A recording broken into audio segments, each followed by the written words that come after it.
August 1987. 44-year-old John Powell lies in a coma at Drake Memorial Hospital in Cincinnati, Ohio. He's suffering from serious brain injuries after striking his head on the pavement when he was thrown from his motorcycle.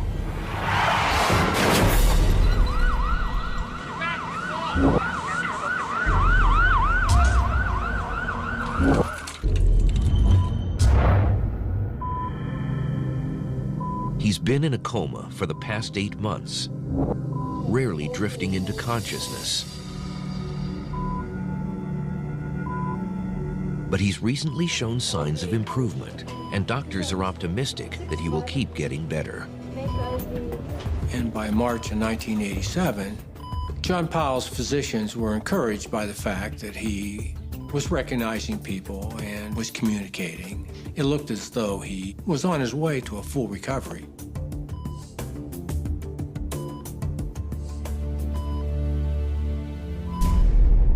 But soon, Powell develops a severe case of pneumonia. And suddenly, on March 7th, 1987, he stops breathing.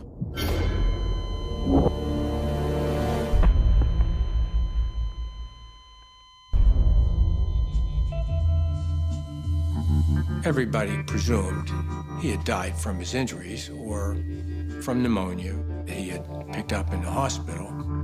But the attending physician can't sign his death certificate until an autopsy is performed, since a county policy requires that all traffic accident victims undergo a postmortem examination.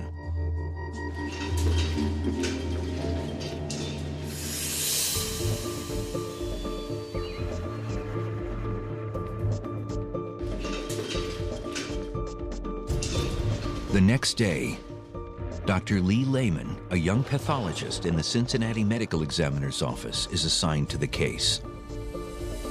His job as a forensic pathologist is to determine the cause of death, whether natural or unnatural, by performing an autopsy, a detailed medical examination of the body. All autopsies begin with a naked body exam. We look for any injury, however subtle, and we've carefully documented with diagrams and photographs. Then we do a Y-shaped incision that joins the shoulders and goes down to the pubis. And through that large incision, we're able to inspect the body cavities, make note of any abnormal collections of fluid or odors. And then we begin the dissection. And that always includes looking at all of the different organs, so the brain and the neck and the chest and the abdomen. An autopsy offers clues that allow a forensic pathologist to get from a body to an explanation. And the discipline's foundations go back centuries. 44 BC, the first autopsy ever recorded is performed on Julius Caesar. Roman physician Antistius documents 23 stab wounds in Caesar's body and determines that the fatal strike landed between Caesar's first and second ribs. In the 18th century, a vampire panic spreads through Serbia when gravediggers mistake the darkening of skin that commonly occurs after death as a sign of a vampire.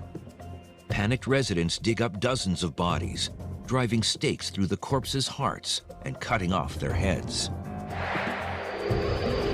In the 1870s, German pathologist Rudolf Karl Virchow develops a new standard procedure for autopsies, which involves removing and examining each organ in the body individually.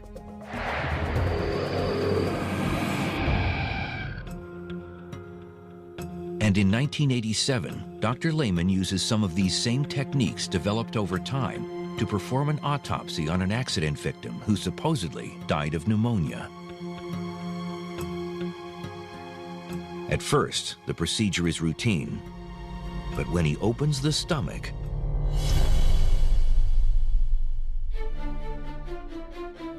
the real irritating, almost painful smell, which sets off an alarm. In John Powell's case, the stomach contents smelled like a smell that I smelled before.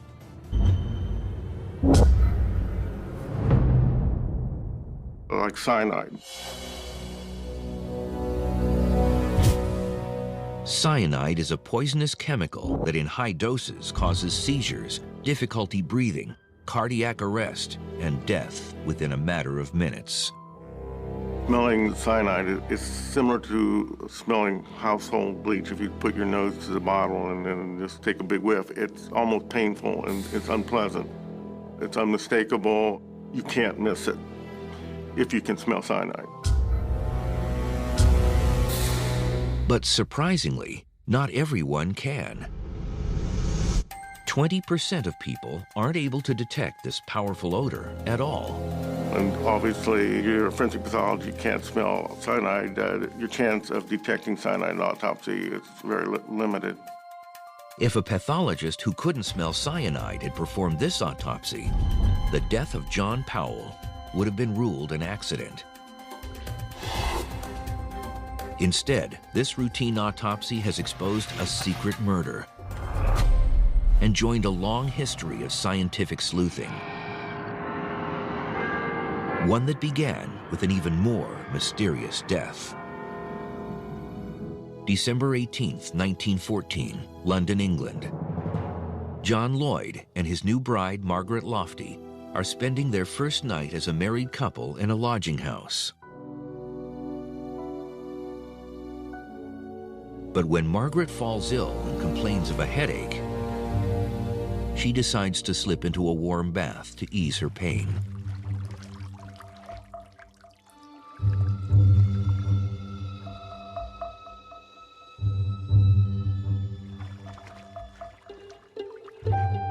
Later that night, the landlady hears mysterious sounds upstairs. She heard what she described as a sigh and a splash. Then, minutes later, a panicked cry for help from Margaret's husband. The landlady rushes upstairs to find John Lloyd embracing his bride's lifeless body. He looked at her. She was foaming at the mouth, and it seemed that she was already dead.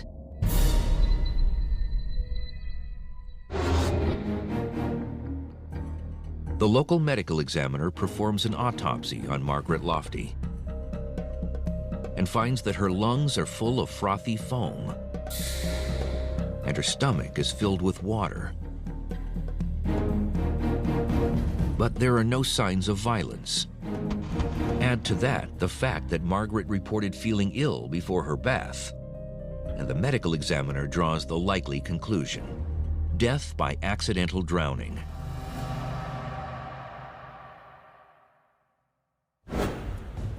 The tragic story of the bride in the bath makes headlines all over the United Kingdom. But the story hits no one harder than a grieving father named Charles Burnham, reading the newspaper 50 miles away.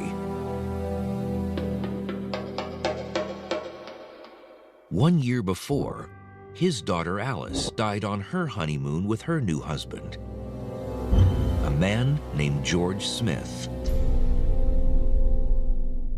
He was so struck by the similarities with Alice's death and Margaret's death. Burnham wonders if there's a connection.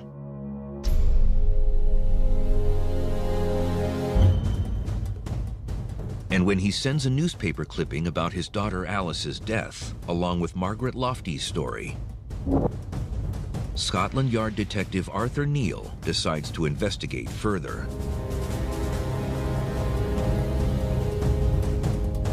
He's shocked when he sees a picture of each woman's husband. George Smith, Alice Burnham's former husband, looks awfully similar to the recent widower, John Lloyd. Detective Neal decides to confront him.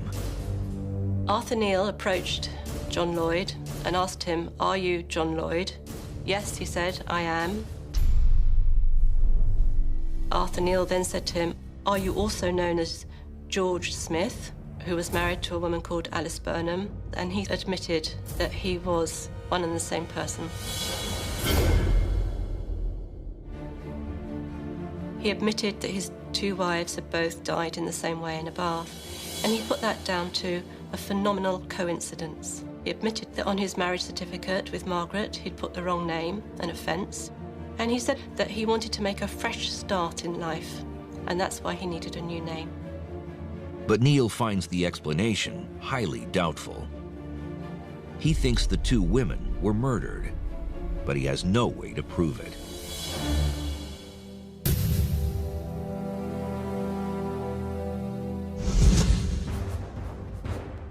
So he enlists the help of a young pathologist named Bernard Spilsbury at Scotland Yard's Home Office.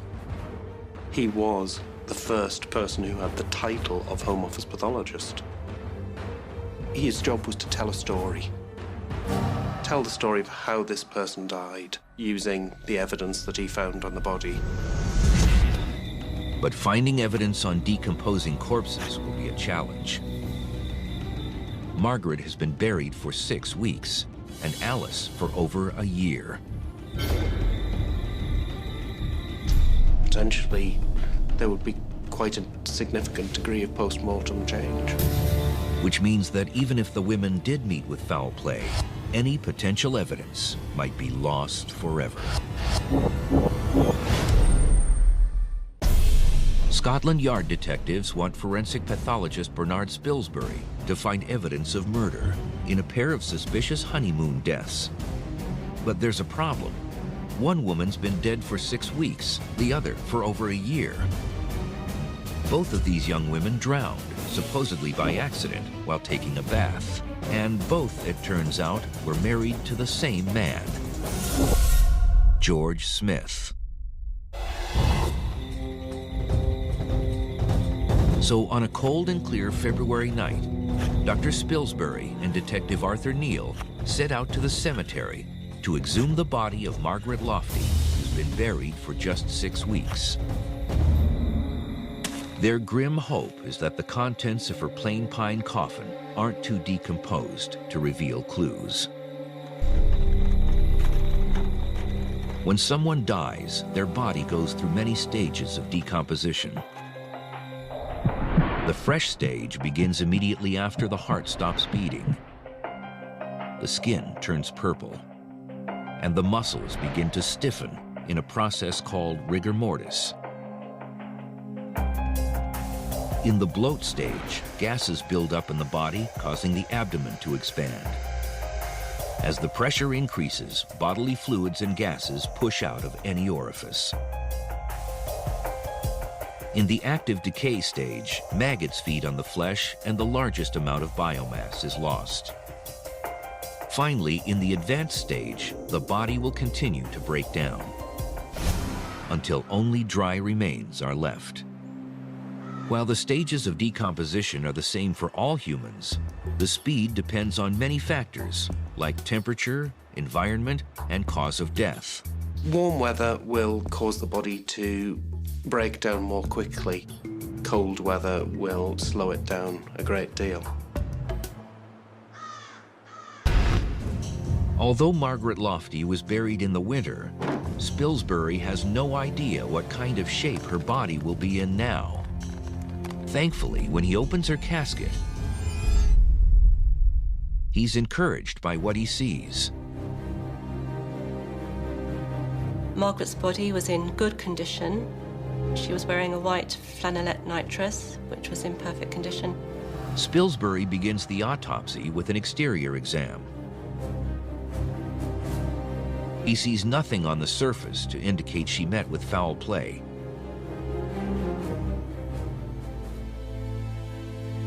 And his internal exam doesn't reveal much more. Spilsbury sends her vital organs to test for signs that she was poisoned. If that's the case, it might explain her feeling ill the night she died. But the toxicology tests come back clean. At this point, there's nothing to say she's been murdered. Margaret's body, in the ground for only 6 weeks, has yielded nothing. Now Spilsbury faces even longer odds. With the remains of Alice Burnham, who's been in the ground for over a year. When they exhumed the body, they found that it was in a very poor condition.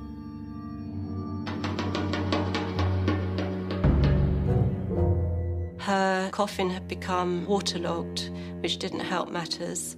So much of the tissue was coming away from the bones, the head was coming away from the trunk, there was fatty tissue everywhere. The state of the body was so bad that he was unable to reach any conclusions. At this point, Spilsbury may have no choice but to let the original autopsy results for both women stand. Accidental drowning. If they were murdered by George Smith, he may have committed a perfect crime. And then, a bombshell. There'd been a death in Kent in July of 1912 that appeared to be very similar to the deaths of Alice Burnham and Margaret Lofty. Before Alice Burnham, before Margaret Lofty, there was another young woman who died in a bath. 33-year-old Bessie Mundy. Her husband was a man named Henry Williams. It was recorded as death by misadventure, which meant that it was an accidental death. Caused by an epileptic seizure in the bathtub. The police report describes that her body was found submerged with her feet out of the tub and her right hand clutching a bar of soap. At the time, no one gave the case a second look, but when it's discovered that Henry Williams is none other than George Smith, Scotland Yard opens a formal investigation. As a forensic pathologist, and as we all do, you look at context, you look at background. There's always the possibility of very bad luck. It's much more consistent with something more like a homicide. Dr. Bernard Spilsbury now suspects that he's on the trail of a unique serial killer, a man who marries and then murders his wives. But how can he possibly prove it?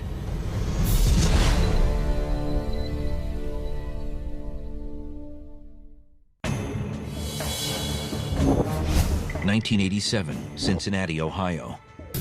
While performing an autopsy, forensic pathologist Lee Lehman has detected the smell of cyanide in motorcycle accident victim John Powell's stomach. Lehman rushes samples to a toxicology lab to confirm his suspicions. And the results are stunning. John Powell had enough cyanide in his system to kill approximately 10 people. When it was determined that John Powell died from cyanide poisoning and this was a homicide, the immediate step was to call the Cincinnati Homicide Squad. Their first question is, who would want Powell dead? Anyone who had close access to the patient would be a legitimate suspect.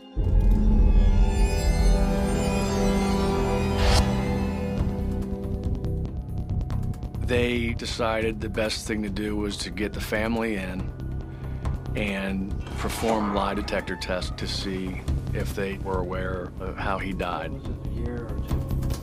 The family cooperated fully, all passed the lie detector tests. Because someone had to physically put the cyanide into his stomach. The next step was to schedule every worker that had contact on that floor with John Powell for lie detector tests. And Cincinnati Homicide scheduled everyone to come in, and everyone cooperated. All except one person, a nurse's aide named Donald Harvey.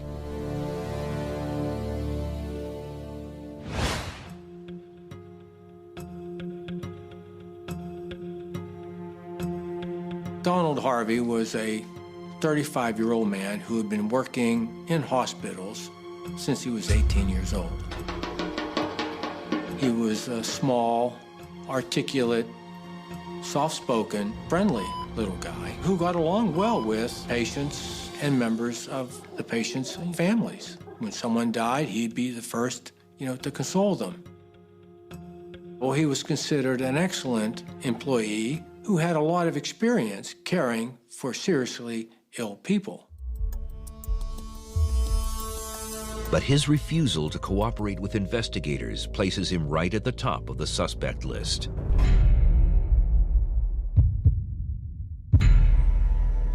Police officers acquired a search warrant and searched Donald Harvey's apartment.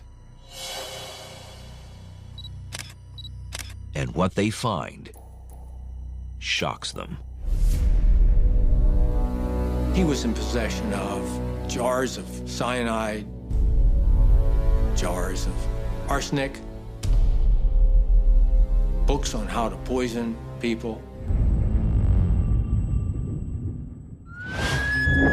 It's enough evidence to arrest Donald Harvey for the murder of John Powell. Harvey is brought in for questioning. And after hours of intense back and forth, Donald Harvey confesses.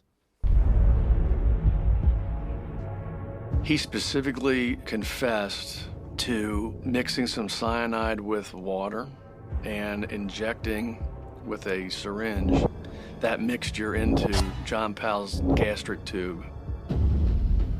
He says it's mercy killings, but there was no compassion.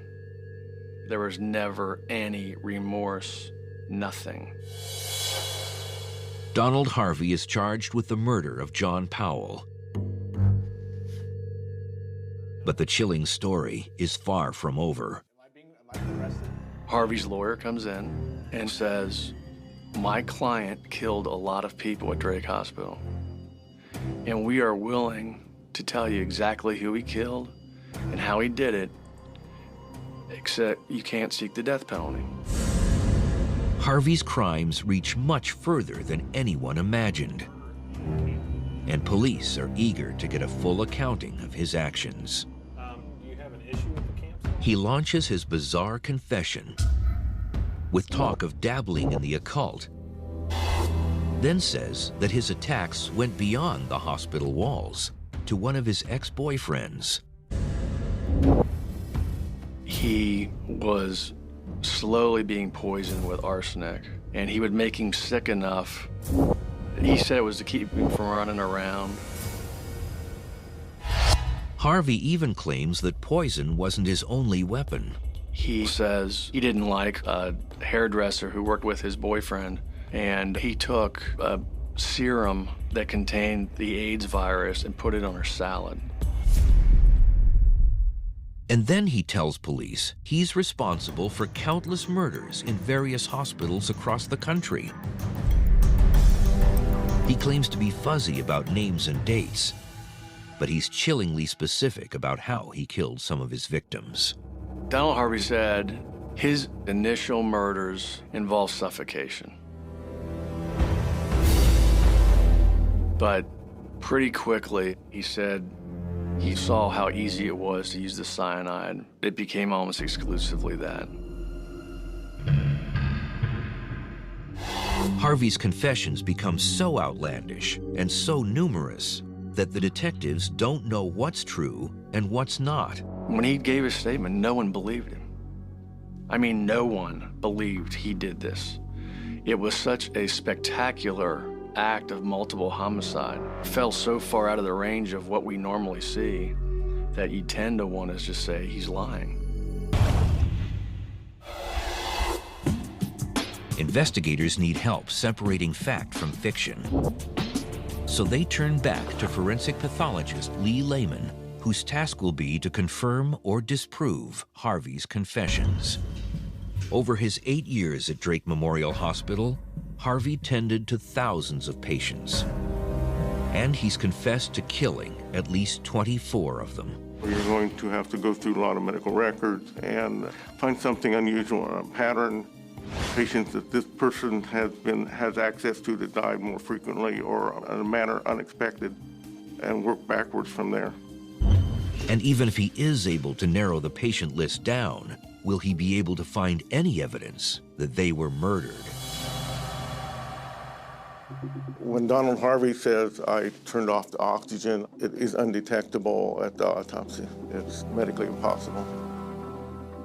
Even deaths by cyanide will be tough to prove at this stage. If Donald Harvey is killing people with cyanide, and he's doing it in such a way that nobody ever suspects that he's killing anybody. These people are embalmed, they're buried, all evidence of the poisoning is lost. The embalming process removes all the blood from the body and replaces it with embalming fluid. And that fluid would destroy any trace of cyanide.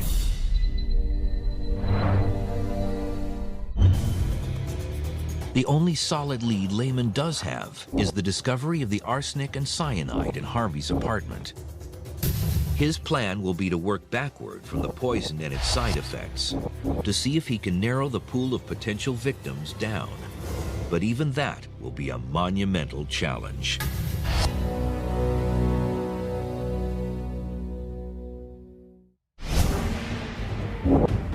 In 1915, Dr. Bernard Spilsbury is using his skills as a forensic pathologist to determine if 3 women, all former wives of George Smith, drowned accidentally or by force. Spilsbury found no overt signs of foul play in the post-mortem examinations of Smith's most recent wives, Margaret Lofty and Alice Burnham. Now, his last chance to prove everyone's hunch that George Smith is a murderer lies in the body of Bessie Mundy, Smith's first wife, who's been in the ground for 2.5 years. She reportedly drowned after suffering an epileptic seizure in the bathtub.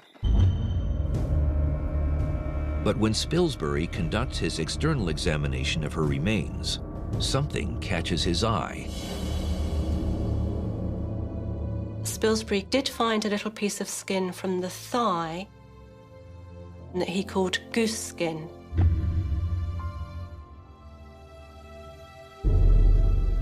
It was his opinion that this goose skin was especially significant.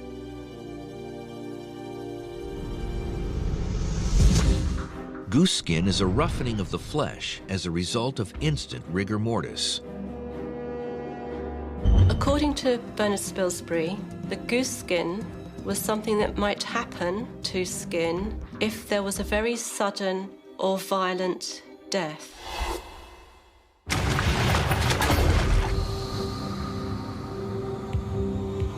Bessie's original autopsy reported she died of an epileptic fit. But Spilsbury knows the phases of epilepsy. An attack could last minutes. There's no doubt she would have struggled. She would have been unable to maintain her grip on a bar of soap. And death would not have been instant, like the goose skin on her body suggests it was. Something isn't adding up. Spilsbury felt that there's not really evidence that Bessie struggled. But the position that she was lying in the bath when she was found was not consistent with her having had an epileptic fit. But that's only half of the equation. It's one thing to determine how Bessie Mundy didn't die, but if investigators have any hope of pinning murder charges on their suspect, Bernard Spilsbury is going to have to determine how she did die.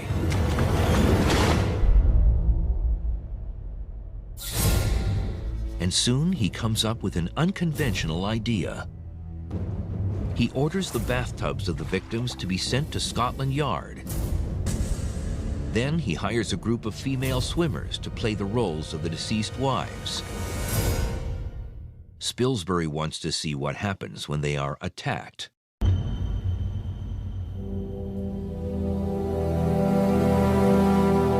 Detective Neal is cast as the attacker.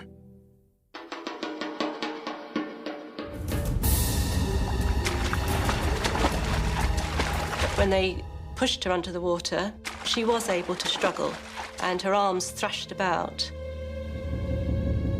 No matter how hard he tries to overpower them,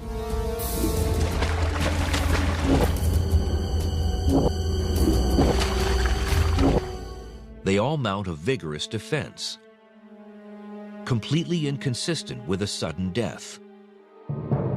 Is it possible that there was no foul play, that all three women did die suddenly and accidentally?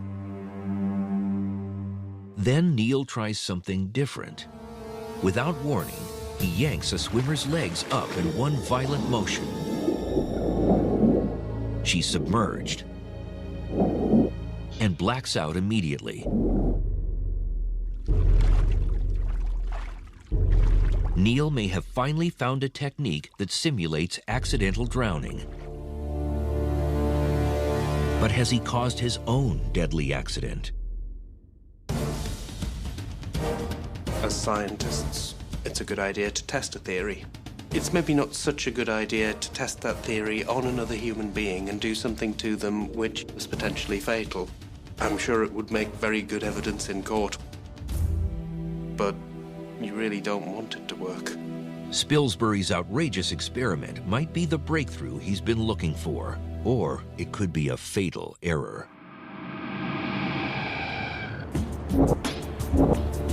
In 1987, in Cincinnati, Ohio, forensic pathologist Lee Lehman is investigating Donald Harvey's seemingly outrageous claim that he's killed 24 people. Donald Harvey is indeed quite bizarre, and on certain levels raised some doubts as to whether or not this guy was reciting some sort of fantasy. Cincinnati detectives scour through hundreds of Drake Memorial Hospital files, looking for patients that died unexpectedly under Donald Harvey's care.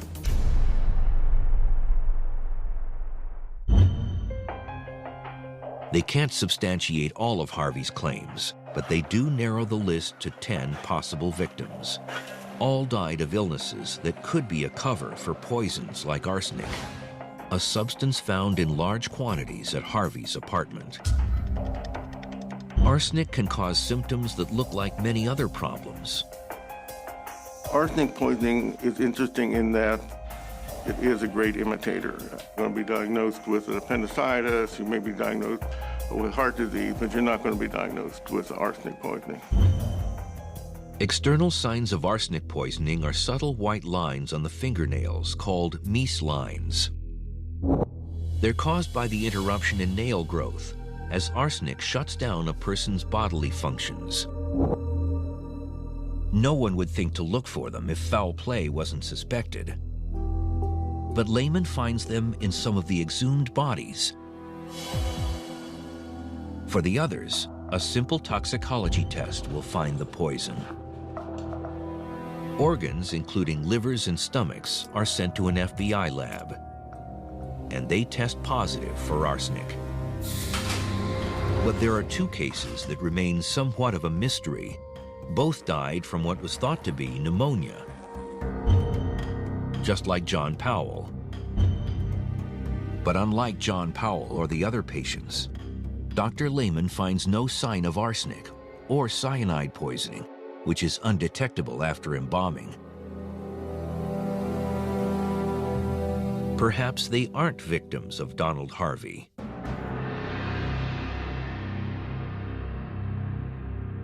Just to be sure, he sends their organs for a tox screen. The results show the presence of an organic solvent, petroleum distillate, used in hospitals to remove colostomy bags and known to cause pneumonia-like symptoms. Their causes of death are officially switched from pneumonia to homicide. Police now know for sure that this nurse's aide, entrusted with caring for patients for almost 2 decades, wasn't really focused on saving lives. He was focused on taking them.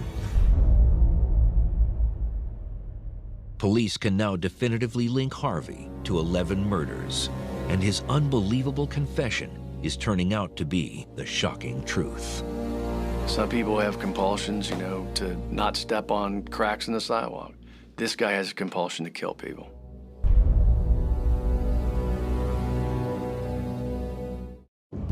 In 1915 at Scotland Yard, forensic pathologist Bernard Spilsbury and detective Arthur Neal realize they've taken their attempt at recreating a crime a step too far. In trying to prove how a man might have drowned 3 of his brides in bathtubs, Detective Neal yanks the legs of one of his subjects and watches her black out. For a moment, they fear they've killed their test subject. But to their relief, she recovers. When the swimmer came round, she described a feeling of water rushing into her nose, and I think that was probably the last thing that she remembered until they successfully resuscitated her. Spilsbury knows he's onto something, and he soon discovers that indeed there's a trigger inside the body that can instantly cause cardiac arrest. It's a process known as vagal inhibition. The vagus nerve is one of the most complex of the cranial nerves and runs from the neck into the thorax and into the abdomen. The nerve is important for a number of bodily functions, like heart rate. In response to extreme stimuli like strangulation or a fast rush of water into the nasal passages, the vagal nerve reacts, and that can lead to cardiac arrest. This type of sudden death would account for both the sudden rigor mortis in the bathtub brides and the goose skin that originally baffled Spilsbury.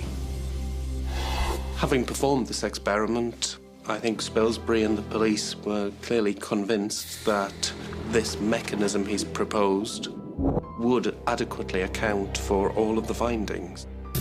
There's not really evidence that these women struggled. There's the goose flesh that he placed so much import upon. The bar of soap clutched in the hand suggested to him instantaneous rigor mortis, often said to be associated with a shocking or very unexpected event around the time of death. The oldest and most unlikely case has provided breakthrough evidence.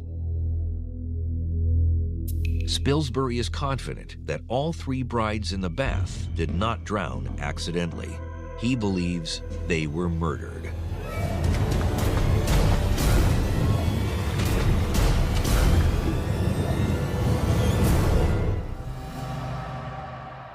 For the first time ever, a high-profile murder case will turn on the evidence uncovered by a forensic pathologist.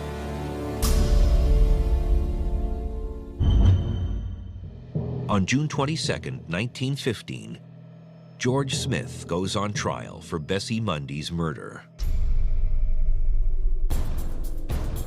In English law, you could only be tried for 1 murder at a time. So the idea would be to charge him with the murder of Bessie Mundy. If the police didn't secure a conviction, you might then move on to the murder of Alice Burnham or Margaret Lofty. Over 100 witnesses are called to the stand. But in this case, only one really matters: forensic pathologist Bernard Spilsbury. This case was vital to Spilsbury's career. He was absolutely a star witness. What it seemed to people was that science could solve the crime. It seemed that the forensic pathologist could be like a real-life Sherlock Holmes. The jury needs only 22 minutes to reach a verdict. On July 1st, 1915, George Joseph Smith is found guilty for the murder of Bessie Mundy. His motive? Old-fashioned greed. George Smith murdered his wives for money. He was basically marrying and murdering women as a business. And these days, I think we would call him a psychopath. George Smith was hanged on August 13th, 1915. As he was taken to the gallows, just as he reached the trapdoor, as he was only inches away, he cried out that he was an innocent man, and those were his last words.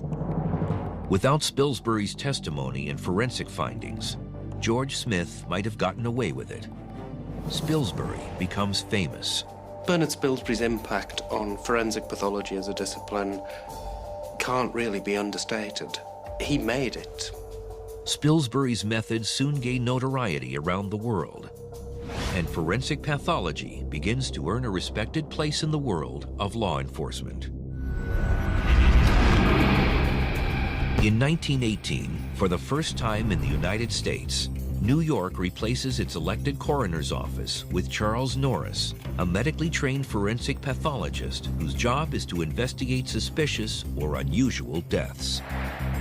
In 1946, British forensic pathologist Arthur Keith Mant is chosen to head up the Special Medical Section of the British Army's War Crimes Group. The evidence he and his team are able to gather from exhumed corpses leads a number of Nazi doctors to the gallows. In 1979, a panel of pathologists analyzes the assassination of John F. Kennedy. After reviewing all autopsy photographs and x-rays, they conclude that Lee Harvey Oswald fired the shots that killed the president. But questions about whether he was the sole shooter remain to this day.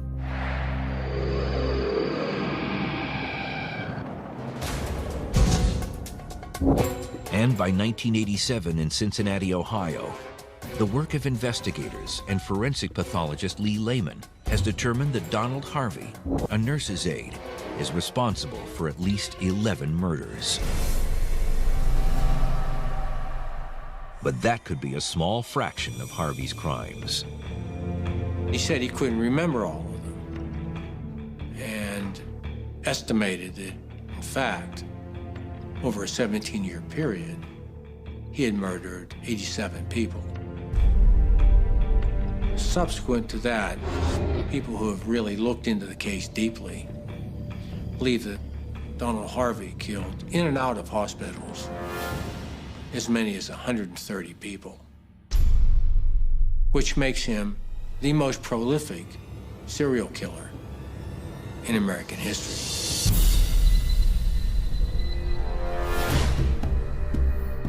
Donald Harvey enters the courtroom on August 18, 1987, and pleads guilty to 24 counts of murder, 4 counts of attempted murder, and 1 count of felonious assault. He gets 4 consecutive 20-year-to-life sentences and is serving his time in the Allen Correctional Institution in Lima, Ohio. Most angels of death commit the crime out of a need to feel powerful. It's a power trip for people who don't have power. It's the ability to literally play God. And that is exactly what Donald Harvey, this little, insignificant, delusional man, projecting his power over a big hospital, creating chaos and fear. And if not for Dr. Lee Lehman, one of the 80% of people who can smell cyanide, his crimes might have gone undetected. If it wasn't for Dr. Lehman, Donald Harvey could still be killing people at Drake Hospital or another hospital. Over 20 years after Harvey's conviction, the traditional autopsy is still the standard method for determining cause of death. But advances in autopsy technology are making dramatic strides. In Switzerland, a research team has combined a CT scan and MRI to create a 3D image that a pathologist can view from any depth or angle. It is called vertopsy. I don't think that the autopsy will be completely replaced, but the vertopsy approach is a powerful tool to exclude cases where the death may be unnatural or even suspicious, to provide a cause of death that way. These things are developing so rapidly. I think in 20 years' time, I'll still be documenting injuries and photographing them and examining the organs, but I think I'll probably have an array of tools around me that possibly we can't even imagine now.